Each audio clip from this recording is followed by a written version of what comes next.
Announcement of the Nth International on the death of Les Murray, dated 2nd of May 2019. It's come to the attention of the Nth International that an Australian poet laureate of sorts, Les Murray, passed away aged 80 on Tuesday the 29th of April 2019. There has been an outpouring of grief, including from people who really should know better.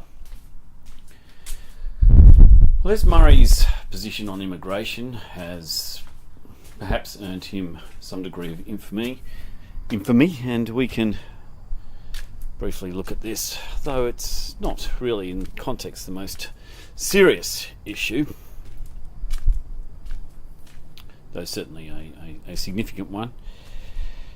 In his poem A Lego of Driving to Sydney, Murray suggests that immigration and the mixing of different cultures dilutes urban meaning. And this is a rather stupid position, seeing as how cities today are structured primarily around profit, and that where they do manage to be evocative, it is generally through the mixing of cultures. This is particularly so in Australia, and particularly so of a city like Sydney.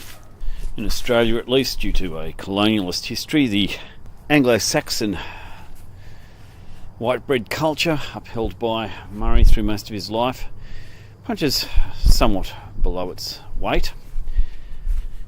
And the result is that this line of Murray's really can be dismissed. Now, it might be thought that in this I'm politicising poetry. However, there's far more serious issues at stake. This is not to deny the obvious. The bigotry here is utterly objectionable, cynical, cowardly, and most of all counterproductive, since we need to get together to sort out our problems. Les Murray, as a poet and a writer, no doubt had certain skill sets, and these involved the capacity to on the whole, challenge and change people's intuitions, to channel and guide those basic feelings, as well as to some extent to posit more thought out or conscious positions. And in Murray's case, intuitions around sustainability were one of the main areas that he sought to interfere with. And he did that primarily through his disrespect of Aboriginal culture. Now, Les Murray may have used Aboriginal words, but he thought Aboriginal culture was a dead end.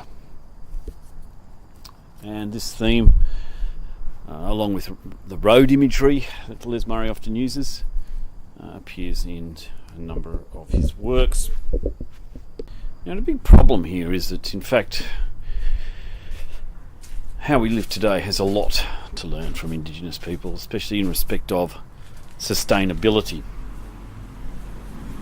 And this issue is becoming increasingly urgent. So, Les Murray, at the age of 80, having passed away and lived out his life, will no doubt have not seen the worst of it. However, for those who remain, for those he has so pleasantly left behind, so to speak, the matter is altogether different. And in fact, the matter is very much different for our children, our grandchildren, and the future unborn generations. By contrast, Indigenous Australians passed on the land. They took care of it and handed it on to subsequent generation. They impacted upon it, there's no doubt about that, but they learnt to live with it and cannot be said to have exploited it. Capitalism has exploited the land increasingly vigorously, as indeed it must, since it's about competition. And now we could well be facing the end of everything. It's not my purpose to vilify Les Murray. He's lived his life and he's died his death. He was a favourite of a ex-high-ranking politician of this country, whose name I do not recognise and who has no power over me. Never did. And I think the dead should bury the dead.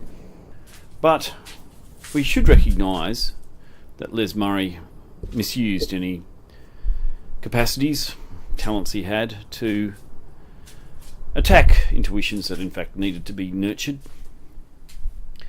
And so we should not laud him after his death. Les Murray's life should be quietly forgotten. However, having said that, mindful of the environmental damage that might accrue, yet in the spirit of Andre Breton, we should take all the books that he loved so well and dump them in the Murray-Darling River, or what's left of it.